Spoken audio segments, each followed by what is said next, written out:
பொழுதிலும் கூட இது வானத்தின் வாசல் ஊழியத்தின் மூலம் உங்களை சந்திப்பதில் கர்த்தருக்குள் மிகுந்த சந்தோஷம் அடைகிறேன்.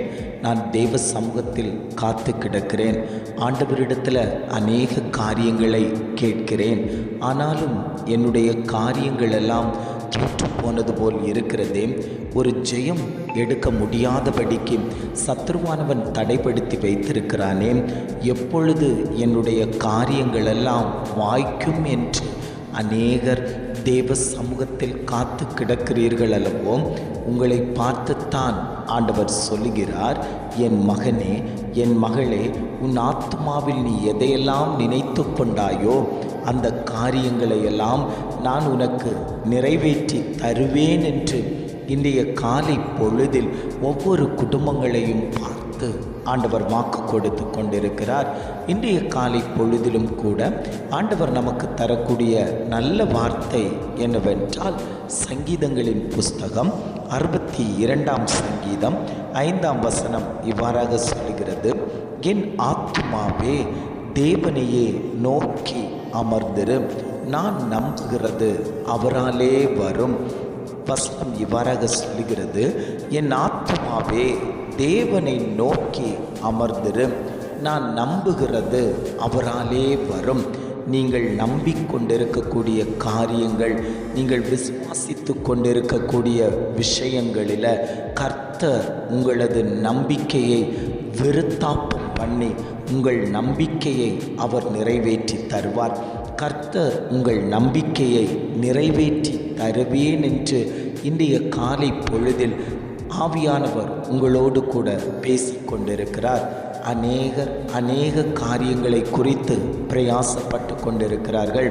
பிள்ளையினுடைய கல்வி காரியங்கள், தொழில் காரியங்கள், புருஷனாருடைய காரியங்கள், மனைவியினுடைய காரியங்கள், ஊழியத்தின் காரியங்கள், இப்படி பல காரியங்களை குறித்து பல பேர் பல விசுவாசத்தோடு ஜெபித்து கொண்டிருக்கிறீர்கள் அல்லவோ? நீங்கள் எதை தேவ சமூகத்தில் வைத்து ஜெபிக்கிறீர்களோ அதை கர்த்தர் நிறைவேற்றி தருவேன் என்று வாக்கு கொடுத்து கொண்டிருக்கிறார். அந்நாள் தனக்கு ஒரு காரியம் வேண்டும், தான் பிள்ளை இல்லாமல் இருக்கிறேன், என்னுடைய கர்ப்பத்தில் ஒரு பிள்ளை வேண்டும் என்று சொல்லி தேவ சமூகத்தில் காத்து கிடந்தபோது கர்த்தர் அந்த கர்ப்பத்தின் வாசலை திறந்து அவளுக்கு ஒரு நன்மையை, அவளுடைய காரியத்தை கர்த்தர் வாய்க்க பண்ணினாரே. ஆனால் சாலமோன் தன்னுடைய ஜனத்தை எப்படி பாதுகாக்க வேண்டும், ஜனத்தை எப்படி நடத்த வேண்டும் என்று சொல்லி அவன் தேவனிடத்தில் ஞானத்தை கேட்டபோது கர்த்தர் ஞானத்தை கொடுத்தது போல ஆபிரகாம் கீழ்ப்படிந்து தனக்கு கொடுக்கப்பட்ட மகனை பலியிடுவதற்கு, அவருடைய காரியத்தை செய்வதற்கு விசுவாசத்தோடு கடந்து போனது போல தானியேல் தன்னுடைய காரியத்தை ஜெயமாய் மாற்றுவதற்கு பிரச்சனைகள் வந்தபோதும் அதை எதிர்நோக்காமல் தான் எப்பொழுதும் ஜெபித்து கொண்டபடியே 3 வேளையும் தேவனை நோக்கி ஜெபித்தது போல இன்றைக்கு நீங்கள் எந்த காரியத்தில் தேவ சமூகத்தில் சொல்லி ஜெபித்து கொண்டிருக்கிறீர்களோ சத்ருவானவன் உங்களை தொடாதபடிக்கு கர்த்தர் அந்த காரியத்தை வாய்க்க பண்ணி தருவார். இந்த காரியம் கர்த்தராலே வரும் என்று சொன்னது போல நீங்கள் நினைத்து கொண்டிருக்கக்கூடிய காரியத்தில் கர்த்தர் ஒரு பெரிய ஜெயத்தை தந்து உங்களுடைய வாழ்வாதாரத்தை கர்த்தர் மாற்றி அமைக்க அவர் உதவி செய்வார். எத்தனை பேர், ஆண்டவரே இந்த வார்த்தை எனக்குத்தான் ஆண்டவரே, இந்த வார்த்தை என் பிள்ளைக்குத்தான் ஆண்டவரே, இந்த வார்த்தை என் குடும்பத்துக்குத்தான் ஆண்டவரேன்னு சொல்லி எத்தனை பேர் வாஞ்சித்து கேட்டுக்கொள்கிறீங்க. அத்தனை பேருக்கும் கர்த்தர் அந்த கிருபையை தந்து அவர் உங்களை வழி நடத்துவேன் என்று ஆவியானவர் வாக்கு கொடுத்து கொண்டிருக்கிறார். அநேக நேரங்களில் மன விருப்பத்தை நிறைவேற்ற முடியாமல் ஆத்துமா தொய்து போய் கொண்டிருக்கிறதல்லவோ? நான் தேவ சமூகத்தில் கேட்ட எந்த காரியமும் எனக்கு நிறைவேற்றப்படவில்லையேன்னு சொல்லி அநேகர் ஆத்துமாவை தொய்ய பண்ணி கண்ணீரோடு வருத்தத்தோடு இருக்கக்கூடிய உங்களை பார்த்துத்தான் ஆண்டவர் சொல்லுகிறார், என் ஆத்துமாவே தேவனை நோக்கி அமர்ந்திரு. உன் ஆத்துமாவை தேவனை நோக்கி அமர்ந்திருக்க சொல்லு. அந்த ஆத்துமா இடறி போகக்கூடாது, அந்த இருதயம் இடறி போகக்கூடாது, அந்த இருதயத்தின் சிந்தனை இடறி போகக்கூடாது. நீயும் தேவனும் என்கிற ஒரு கனெக்ஷனில் நீங்கள் இருப்பீர்களே ஆனால் உங்கள் இருதயத்தில் நினைத்தவைகளை எல்லாம் அவர் நிறைவேற்றி தருவார். கர்த்தராகிய தெய்வம் நிறைவேற்றி தருவார். உன் குடும்பத்தை அவர் வழி நடத்துவார். உன் பிள்ளைகளை அவர் வழி நடத்துவார்.